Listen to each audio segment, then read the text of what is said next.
we read the comments. What's the difference between central sleep apnea and obstructive sleep apnea? They're very different. Let's first talk about obstructive sleep apnea. When you have obstructive sleep apnea, you start breathing normally, in and out, in and out. When you have obstructive sleep apnea, something happens while you're breathing. Your throat actually collapses. Your tongue falls back, the muscles around your neck soften, and your throat collapses. When it collapses, you can't breathe. You're actually choking.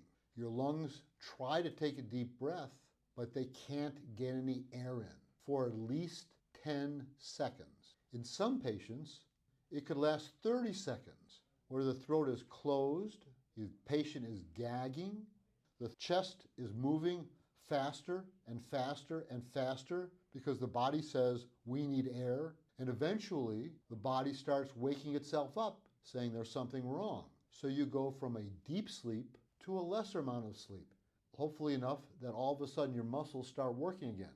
Totally different than central sleep apnea. Central sleep apnea refers to the central nervous system, otherwise known as the brain.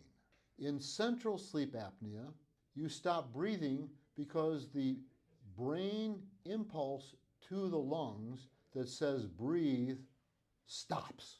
For some reason, the brain turns off your breathing mechanism. And when it turns off the breathing mechanism, the lungs, they don't inhale, so it doesn't have to suck air in through your nose because there's no movement. So in central sleep apnea, you actually stop moving. There's no movement, there's no signal from the brain to breathe. So that's a central apneic event. Central sleep apnea is when the brain intermittently stops telling the lungs to breathe. Central sleep apnea, the brain stops all breathing. Obstructive sleep apnea, you go to take a breath, but you can't. That's the difference.